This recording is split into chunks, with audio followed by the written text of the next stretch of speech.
Can you tell me what this is about? This is saving families and friends from any overdose. It's about if you're a drug addict or you're a recovering drug addict, if you lost loved ones over the addiction of heroin, it's to try to clean up the city and to help people to get them to recovery. There is help out there. There is. I'm almost 6 years clean, and I have changed my life around. I mean, a whole 360, and I love it. I love living clean. There's people selling drugs with fentanyl in it, killing people for $40, not caring. You know, people, we're human beings. You know, not treated like we're aliens or something dead in the ground. So it's to help people, you know, that lost loved ones over either friends, family, people you know, anybody. You know, it's to try to help them out. So, yeah. I can't tell. Long time. It's a long time coming. All right, well, they might just show up later. Slow, yeah. There you go. Please excuse the cane. About 3 weeks ago, I had a knee replacement. So, and if everybody's had a knee replacement, my heart goes out to you. The therapy is hell, isn't it?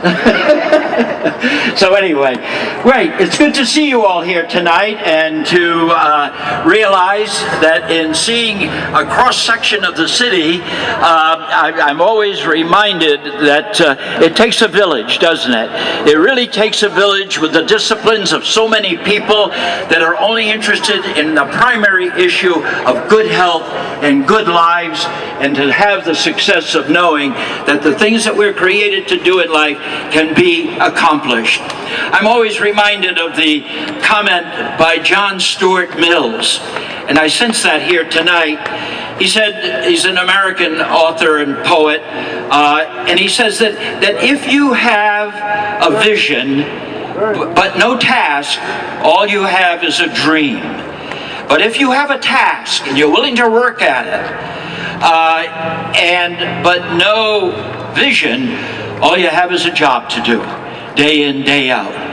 But if you have a vision that you're willing to work at and have it with a task, he reminds us that this is the hope of the world. And so, my friends, what we sense here tonight is a group of people who not only desire in having the vision of seeing what can be accomplished in life by those who help make it possible. All of those that are a part of this village. I love Fall River, and one of the reasons I love it is because it's big enough to be a city, but you know, it's really small enough to be a family. And when we feel the hurts and the pains of some people in life, we know that they're not alone. And to see that there is the possibility of learning something from somebody else that can give us some purpose, that can give us some meaning in life. We come and realize that there are always three acknowledgments in any issue of life. First is the awareness of the issue. And certainly we know the awareness, don't we? Every one of you here and the community is aware of the issues. The second issue in resolving where we can go from here is a response. And of course, a response to the awareness is something that we are very aware of in what all the people are doing in responding to what we know and what we're aware of. But the third aspect is that of healing. To know that there is the possibility that beyond what it is that we can't explain in our mind, as long as we have a purpose and a meaning in our lives, that all things can be accomplished. the former superintendent of the Women's Reformatory at Framingham. Her name was Dr. Miriam Van Waters. And I met her when she gave a speech, and she reminded everybody in the attendance, and I never forgot it, the three things we all need in life is, number one, we need something to do. We got to have purpose. We got to have meaning in life. The second thing we all need is someone to love. That's right. And to have a love that's responsive to what it is that we want to share with somebody that we care about.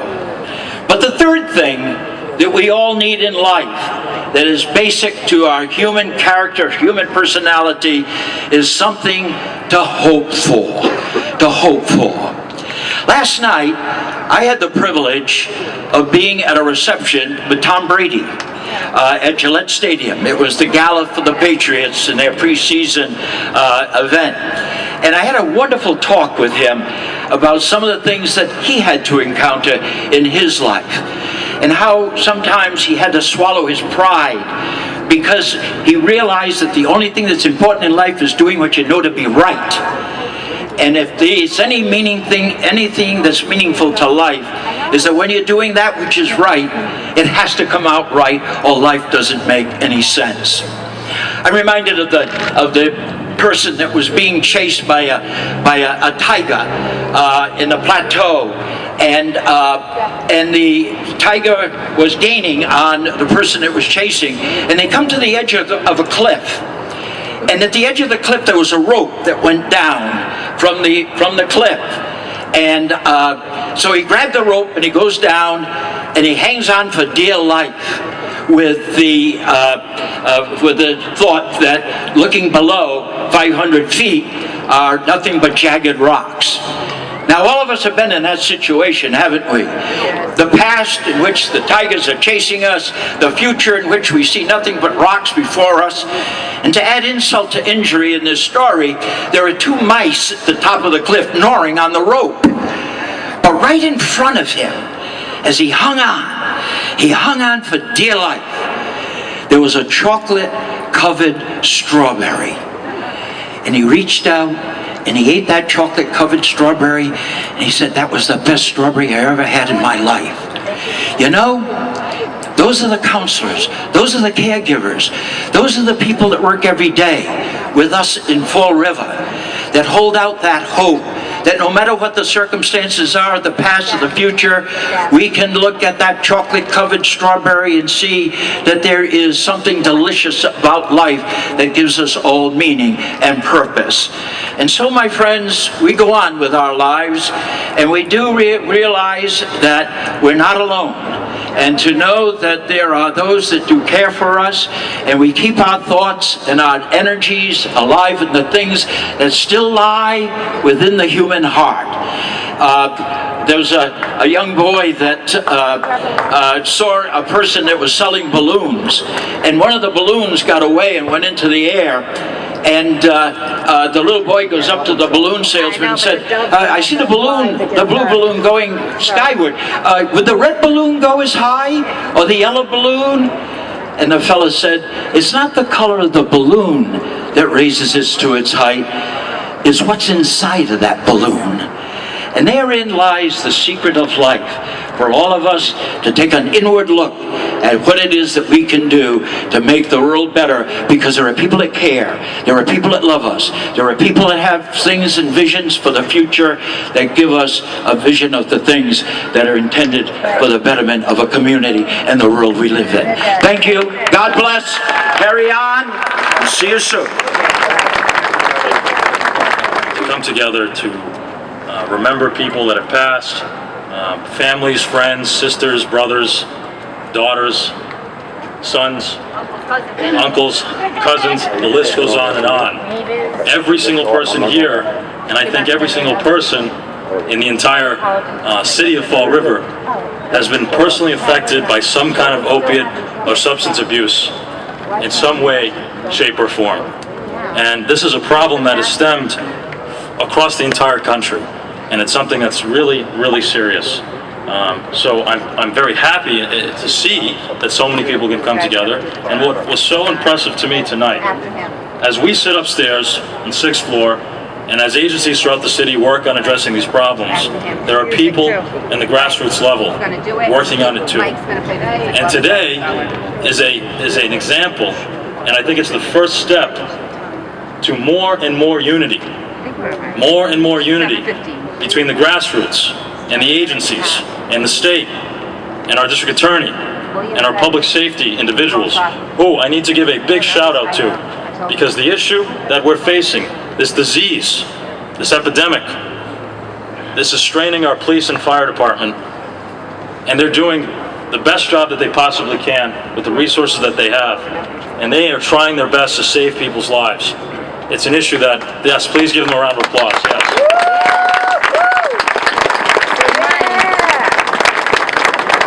I want you to know that I don't have the solution, but I know that together, when we put all our minds, our hearts, our spirits together in unity, from the grassroots level to the agencies to the 6th floor of this building, we will make a difference, we will save people's lives, and we will change the future for so many people in our city.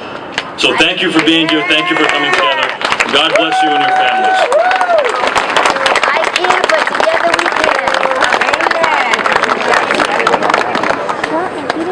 Good evening. On behalf of Recover Fall River, I welcome you to tonight's event honoring International Overdose Awareness Day. Seeing the number of people here demonstrates how profoundly the opioid epidemic has impacted the city of Fall River and surrounding areas. However, it's also encouraging that each and every one of you is here, gathered in a public forum, to take a stand on an issue that has been taboo for far too long. Together we can turn the tide. Quickly, to my right, you probably find resources that you need and want. There are representatives from treatment groups and advocacy groups and support groups. In the 2 flower boxes at street level, there are flags planted representative of each life lost in Fall River during the last 12 months. Finally, I want to introduce John Botello and Mike Loriano, who have donated their time and talent to provide music for this evening, and they're going to begin, and we are going to start tonight by releasing doves in memory of lives lost to overdose. Right here. Okay. I gotta give it to you. I'm going to give it to you in your hand. We ask you to please hold on to the doves until the moment comes when you finish their song. We'll say a couple of words and you may release your doves one at a time, please. Okay. Hold on. I will tell you when to release the doves.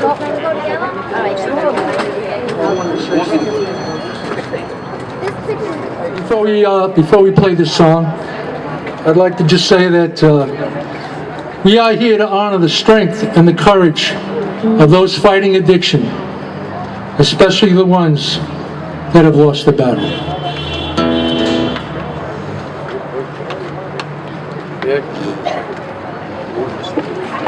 Do we have your attention, please? Do we have your attention, please? When the white doves are released, they will carry upon their wings our commitment to fight drug addiction and our determined desire to defeat drug addiction. When they fly heavenward, we ask everyone here to please send with them your own special message of love, hope, and support for your friend, for your neighbor, and for your family members. You may release the doves. One at a time, please. And send a special message. Go first. Release the doves. Actually, that may have to go. Go ahead, go. Thank you.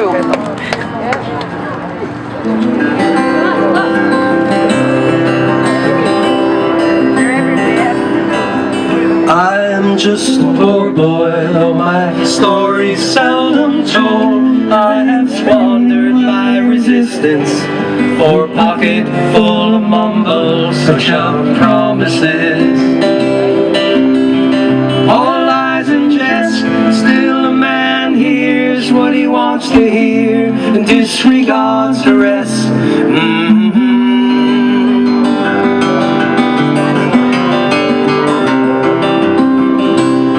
When I left my home and my family, I was no more than a boy in the company of strangers, in the quiet of a railway station, running scared. Laying low, seeking out the poor quarters where the ragged people go. faces, only they would know. Lie, lie, lie. Lie, lie, lie, lie, lie, lie, lie, lie, lie, lie. Lie, lie, lie, lie, lie, lie, lie, lie, lie, lie, lie.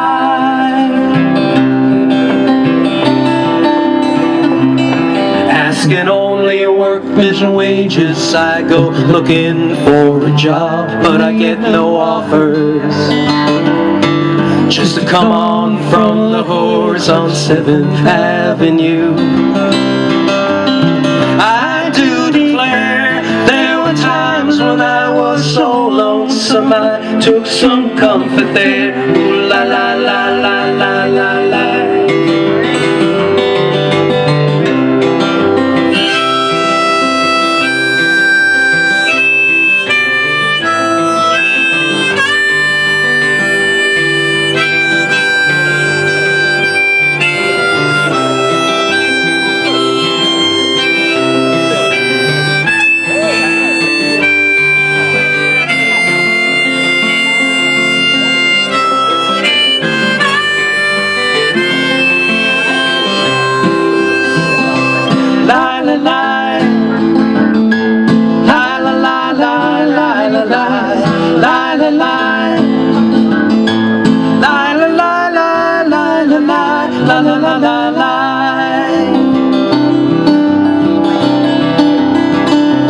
Now I'm laying out my winter clothes, wishing I was gone, going home, where the New York City winters are bleeding me, leading me, going home.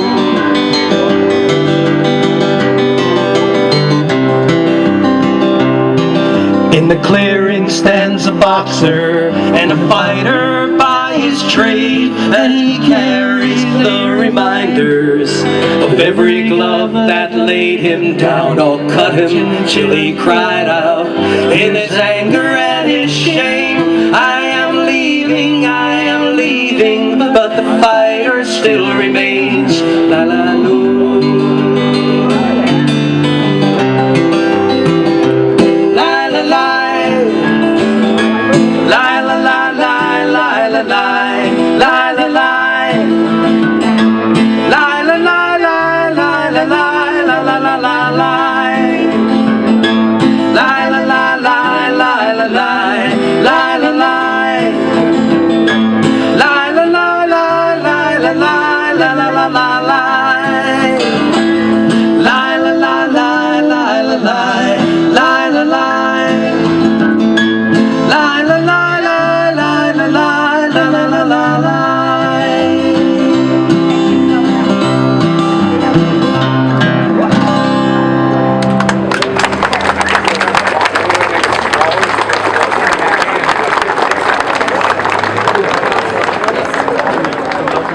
My son, who is now 23 years old, became addicted to prescription drugs during his senior year of high school.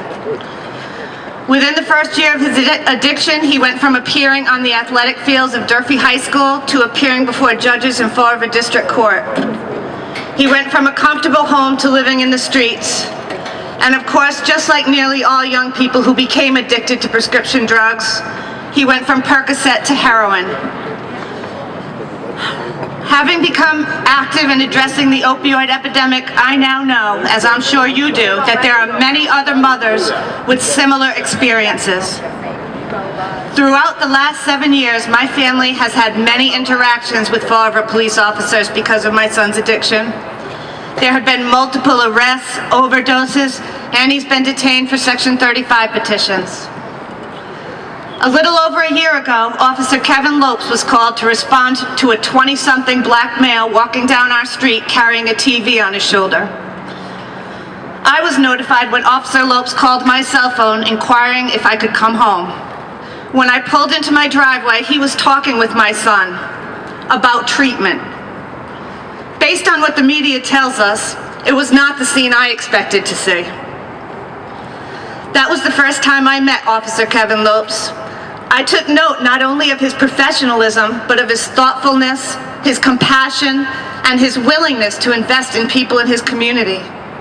He talked to me about how difficult it was as an officer to see so many young lives lost. And he talked very plainly to my son about where active addiction leads. Kevin Lopes assisted in getting my son into treatment, which in reality is a daunting task, even when it's voluntary. He quickly became an unlikely source of support for my husband and I, as well as for my elderly parents who are also deeply impacted by my son's addiction. Through my son's many, many, many bumps in the road, he has remained a steady, calming influence for all of us. He attended my son's intervention meeting at STAR and followed up leads for long-term treatment opportunities. He listened to my son when I could not. Though I was paralyzed with fear, Kevin prodded me to make firm but loving decisions regarding my son. He assisted my son in finding a program out of state and facilitated his getting there. Officer Kevin Lopes is still in touch with my son, who is now out of state and has been sober for 5.5 months.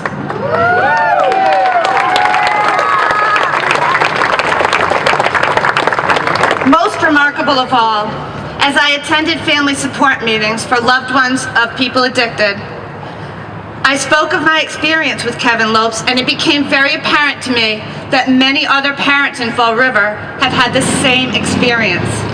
In my eyes, in my son's eyes, and in the eyes of many others who are fighting this battle every day, Kevin Lopes is an unsung hero.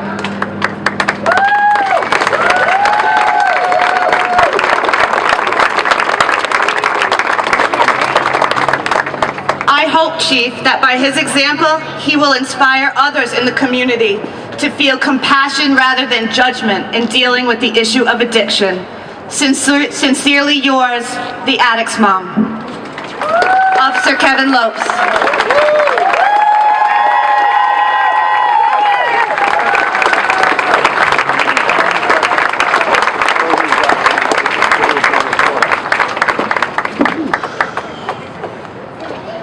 Good evening. My name is Kevin Lopes and I'm a police officer with the Fall River Police Department. More importantly, I'm a husband, a father, and someone who genuinely cares about you and your families. I am humbled to stand here and speak with you about drug addiction and the role I've chosen to take in order to help many families just like yours. In many cases, in many years as a police officer, I have responded to numerous drug-related calls. In each case, I've witnessed the effects it has on the addict, on the family, and on the community. I've witnessed the difficult process that families go through to save their loved one's life, the emotional toll, the financial hardship, the imminent fear of having me knock at their door, not knowing if their loved one is in jail or worse, dead. I was recently asked to share with you how I have personally chosen to try to make a difference in this battle of drug addiction. Although I've tried to make a difference in this battle, although I've tried to help many families throughout my career, today I would like to speak to you about two families that have become a part of my family. Together we stand to continue this fight and to help save someone that you love. In April 2015, I responded for a call for a domestic argument between a mother and a daughter. I was told that the daughter was destroying property and left the apartment after making statements that she wanted to harm herself. I witnessed the raw emotion of the mother and the family members. There was anger, there was fear, there was hurt and sorrow. Emotions that I allowed myself to take in as a police officer. As a father of two daughters and a son, I put myself into their shoes for a moment and felt their pain. I looked around the living room and saw pictures hanging on the wall of their daughter and sister smiling. I thought to myself, why is this happening to this family? Why not mine? The answer became clear when I was told that Melanie was a heroin addict and that she has been battling addiction for years. I went searching for Melanie that day just as I would my own children. I located her sitting by herself. We spoke for a while about the incident. She began crying when she told me that she was pregnant and didn't want to bring her child into the hell of a life that she was living in. I told Melanie that I wanted to help her, and I wanted her to help her baby, and she agreed to come with me. She was brought to the hospital, and I told her that I would pray for her, and I would go back and speak to her family. That was the last time I spoke to Melanie. I spoke to her mother and her sister and her boyfriend back at the house, and they thanked me for helping them and getting her to the hospital safely. A few days later, I received a phone call that changed my life. It was Melanie's mother. She informed me that Melanie was released after 2 days in the hospital and that she had taken her life. At this point, as a uniformed police officer, it doesn't matter. It doesn't matter being a police officer or not. We're all human. There's nothing that could have been done as a police officer to do for that family other than to just sit and listen. But I am more than a police officer. I'm a Christian man who believes that God puts me in places where I need to be. On this night, I prayed for His guidance to help me help this family, and that I had only met for a few hours just a few days ago. I told my wife and my kids that I needed to leave for a bit. I kissed my children goodbye, and I went to Joan and Holly's house on my day off.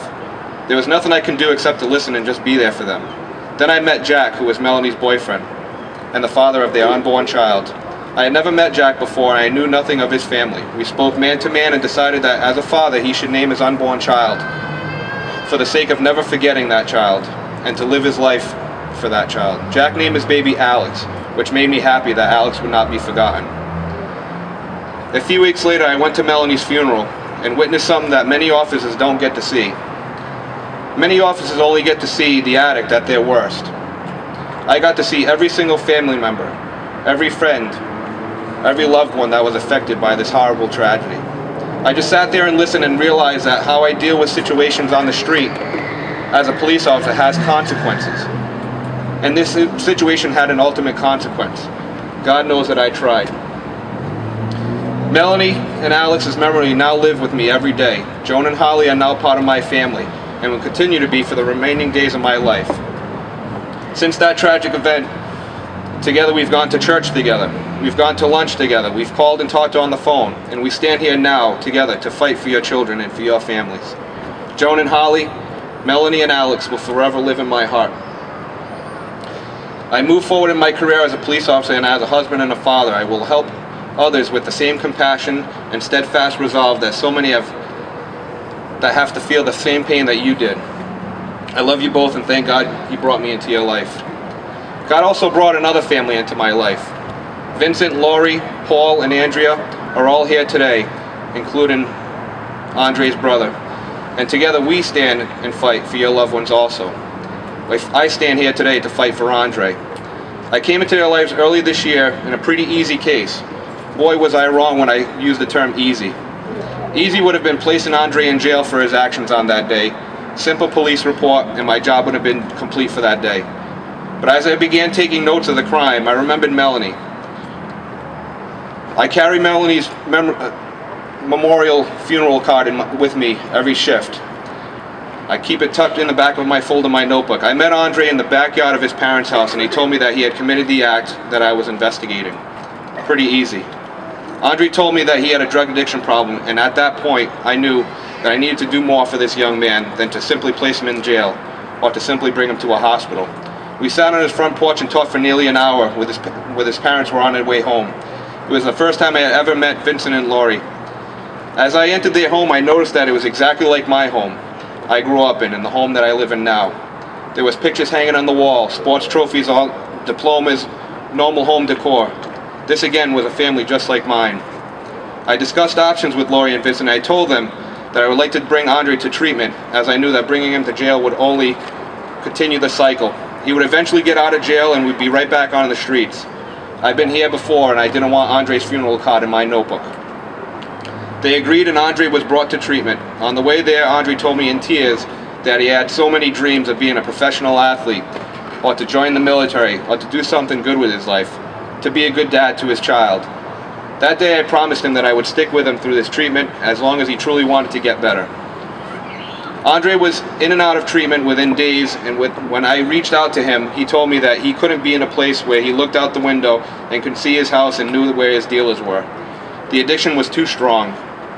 After many discussions with his mom, together we found him a bed in Cape Cod. Andre was shocked that I was still in the picture and still wanted help. After many discussions with his mom, the day that we were supposed to bring him to the Cape, I got a call from Andre was nowhere to be found. After a search for him, we found him and he was not in a very good place. I kept my promise to him and stood there with him and talked to him man to man. I was wearing my hockey coaching suit that day as I left my daughter at hockey practice to go bring him to treatment. Andre made fun of me, stating that I looked like a, quote, NASCAR driver. It was one of the scariest drives I've ever taken in my life. Anyone who has ever taken their child to treatment knows exactly what I'm talking about. But there was no better feeling when we arrived and he turned to me, hugged me, and thanked me for sticking with him. He stopped and showed me YouTube videos of him playing football at Durfee High School, and we shared a few laughs at who was the better football team, Somerset where I played or Durfee where he played. It was a sweet end to a scary evening. I brought him inside and he told the front desk woman that I was a different kind of cop. He thanked me again, gave me another hug, and he was off. He was off to treatment.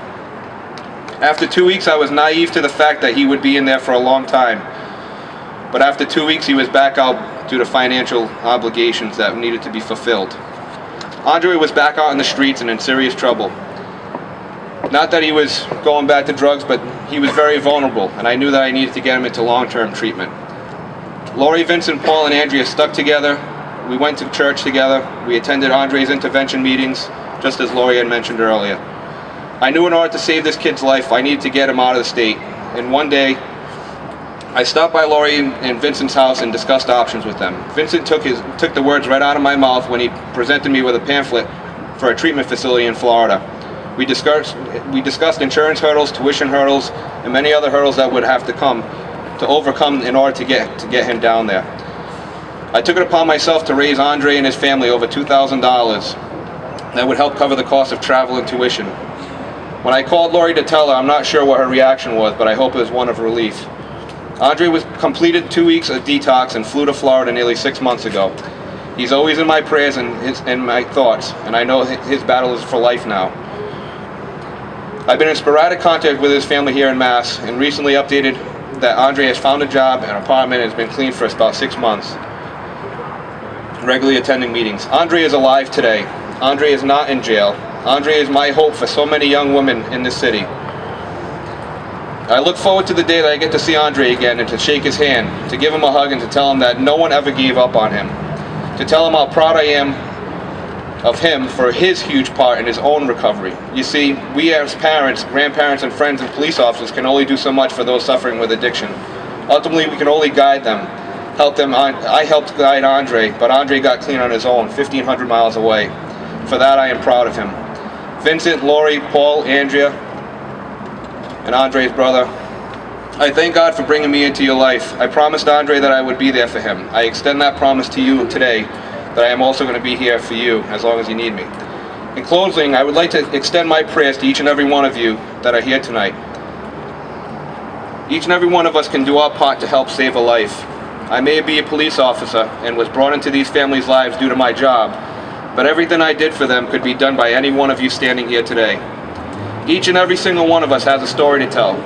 We can all contribute to bettering each other. I pray that by me sharing my story here today will help mend the broken relationships that many addicts have with police in this city.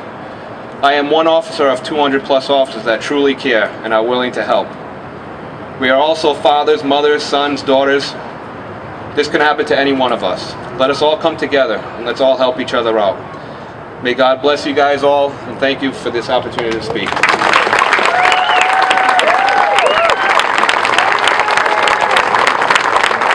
At this time, I'd like to welcome to the podium two special women in my life, Joan Paquette and Holly Majewski, mother and sister of Melanie Majewski. I'd like to thank you all for coming tonight. My name is Joan, and this is my daughter Holly. I am the founder of Gone Too Soon, a support group for those who have lost a loved one through a drug-related death. I started Gone Too Soon in memory of my daughter Melanie, her unborn son, and her fiancé Jack. We lost Melanie on April 19th, 2015, at the age of 33. She was a happy, loving, and beautiful child until that was taken from her at the hands of a sexual predator at the age of 7. This was something Melanie could not move past and struggled with for the rest of her life. When Melanie was a junior in high school, she found drugs and alcohol. It was the relief she had been looking for to ease her pain and scars. Many said it's just a phase, and for some teens it is, but for Melanie and many like her, it becomes a deadly curse. In 2002, Melanie became pregnant and seemed to be looking forward to being a mother. I had hoped God had answered our prayers and she was going to turn her life around. She was a wonderful mother until the relationship between her and her son's father fell apart. Melanie began smoking crack, finally losing her son, her home, and her self-respect. We tried to get her help to no avail. Then one day she called and said she had had enough and wanted to change. She worked very hard to get clean, get a job, and get her son back. But once again, she got lazy in her recovery and fell back to the old people, places, and things. Her son's father kidnapped her son at the age of 3 to Costa Rica, and she never saw him again. That was a horrible blow for Melanie, and she had completely given up on ever seeing her son again, herself, and her life. On a brighter note, he was finally returned in July of this year. We are so happy to have him back in our lives, yet it saddens us that she did not live to see the day, and that what an amazing little boy he has become. Melanie struggled with drug addiction, bipolar disorder, clinical depression, and PTSD. The only help she ever received was 10 days in a detox, or 48 hours in a mental health facility, methadone, and many other prescription drugs, most addictive. I cannot understand the reasoning of giving an addict addictive medication. There was never any long-term treatment offered. She overdosed several times, along with trying to commit suicide on these drugs. In November of 2014, Melanie became pregnant and was still prescribed the meds, including Xanax, not only putting her life in danger, but now her unborn son's. In December of 2015, Melanie yet again overdosed on Xanax, heroin, and cocaine. She was placed on life support for 24 hours and was held for 10 days. Again, no aftercare was ever given. I would like to take you through the last week of Melanie's life. On Saturday, April 11th, 2015, Melanie became physically and verbally abusive and was threatening suicide. The Fall River Police were called. And Officer Kevin Lopes, who is the most wonderful police officer you will ever meet, responded. He brought Melanie to Charlton Memorial Hospital on a Section 12, where she was held until Monday. She was then transported to Arbor Fuller Hospital, where she was held for the maximum of 48 hours.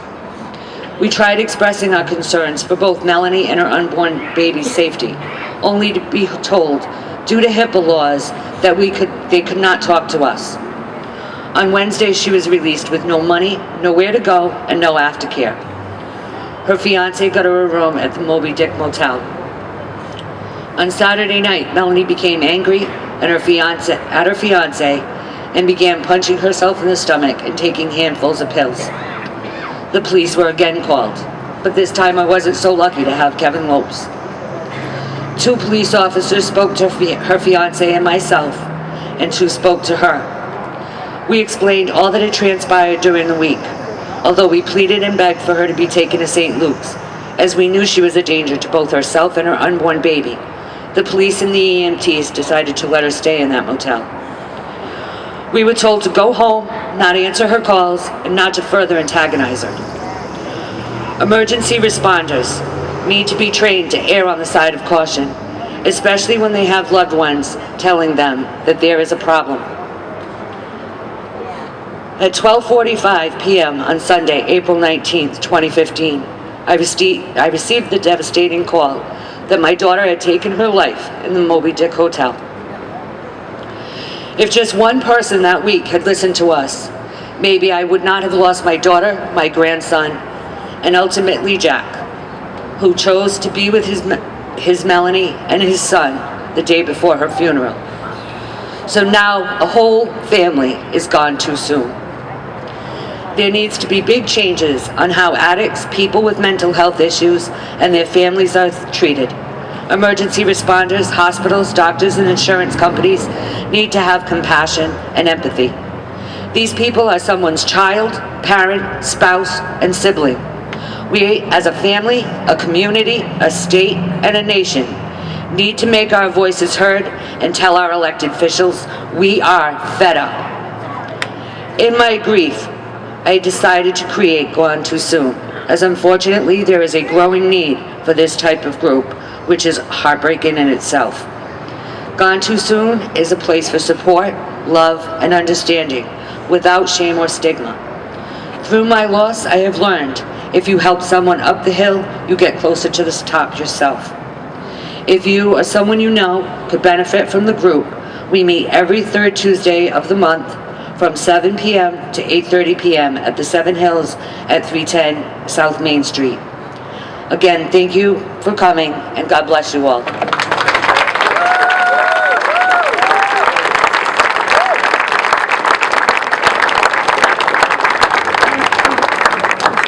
I didn't even see that.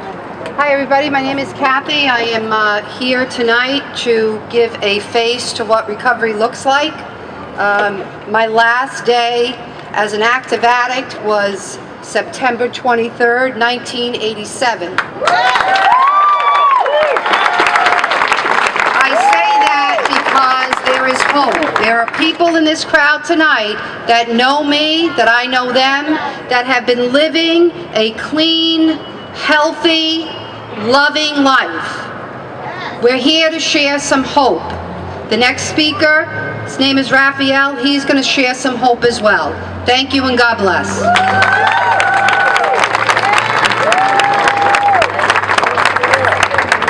Hello everybody, my name is Raphael. The addicts that you're in touch with, that are in active addiction, they are really trying to do their best because they really want to be good people. They really want to try. They just don't know what to do. They don't know how to deal with life, and they've just turned to drugs. So we need to lift them up and give them the support that they need so they can be productive members of society once again.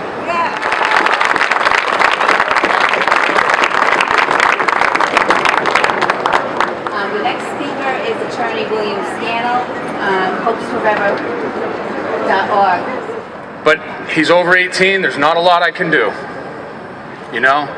What I didn't know is I thought hopefully, I'd tell him to please, get back to treatment, and I'm not someone that doesn't understand. I mean, I'm an attorney, I have a great life, but I'm also in recovery. I've been sober for many years, and I understand firsthand what it's really like. So here I am with all the knowledge, all the resources at my disposal, and I can't even help my child. So how is somebody that doesn't have the information, the knowledge, or the experience I have supposed to help their child? That's the problem. My battle with Emmett and, heroin, when it started, I didn't even know it was heroin. He'd never used heroin. He's not one of those kids that started on pain pills and transitioned. What happened was he was smoking pot and drinking beer at college, and somebody said, hey, do you want to do a line? And he said yes. And it was love at first sight, and we chased it from there. At 4 months into college, he'd already overdosed for the first time. He called me from Worcester in December of 2014. Only reason he called me because he was afraid I'd get the surcharge. He acted like it was no big deal because he's an addict, he's manipulating, he's trying to, paint a picture for me. But what really happened was he came home a week later, he even did phenomenally his first semester in college. We got him into treatment, I put him back into 12-step recovery, and he was around the people he was with, he started to respond, but he begged me, it was a one-time thing, it would never happen again. He went back to college. Now at the time I didn't know how bad his heroin problem was. He went back to college this time 9 weeks later. Now he has to go to detox. He's begging me to take him. I have to pull him out of school, medically suspend his full scholarship, and take him to detox. But what do they give him? 7 days. 7 days and then kick him. Your brain is rewired when you're using opiates and you're shooting drugs. There's no way 7 days is going to fix the problem. And that's the problem. There's not enough treatment, and why isn't there enough treatment? Because there's so much stigma to this disease. This is the most stigmatized disease in the world. There's nothing worse. There isn't. There's no other disease where people make you believe you're bad because you're sick. It doesn't work that way. That's why we can't accomplish anything. What I did from the very beginning with my ex-wife Amy and I, while we were driving to claim my son's body, on April 20th, 2016, in a Worcester hospital, we decided from the very beginning we weren't going to be quiet. We did a highly publicized obituary. The name of this disease, commonly called addiction, is substance use disorder. It is a disease. It's a DSM-5 disease. It's recognized by medical societies, but people don't accept it. And like, look at how many people are here today. You know, we did a little quick math before we went on today. 88,600 people in the city of Fall River, 828 overdoses last year.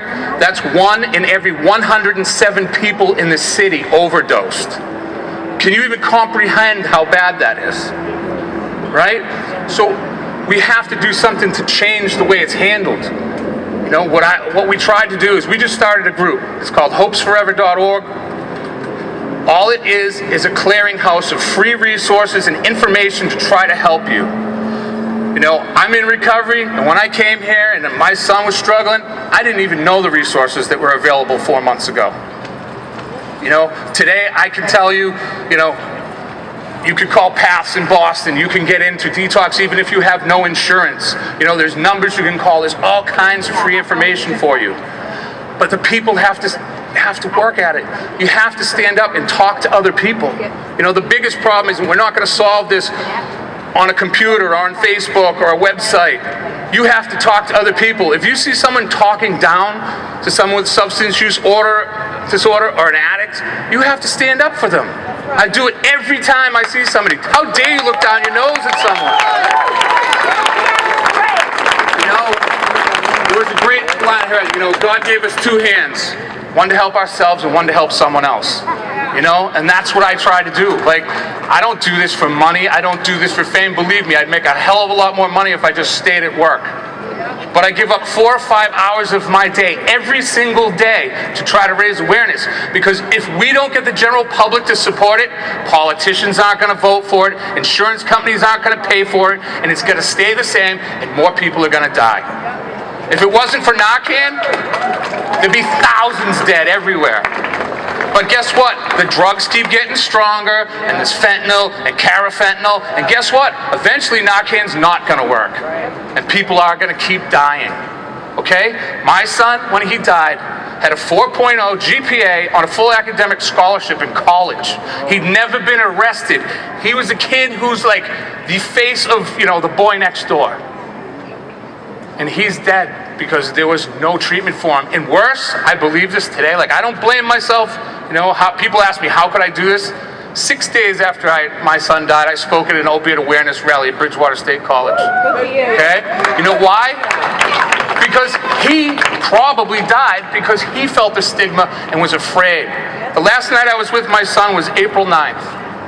He promised me for months he'd come and see me. He came. He was supposed to stay over for a visit.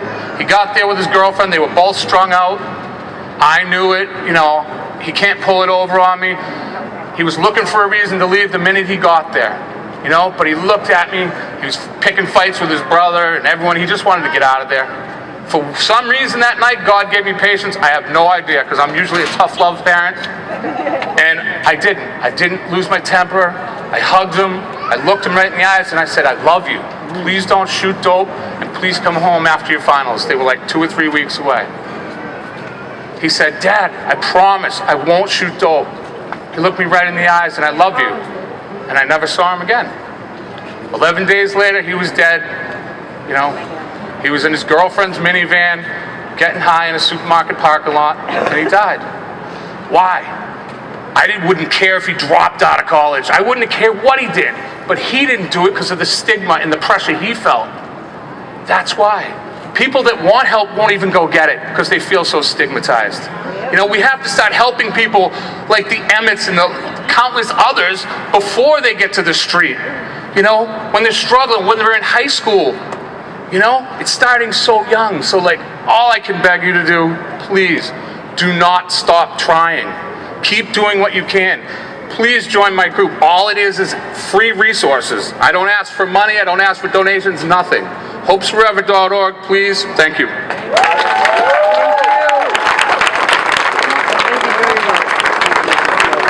I'm back.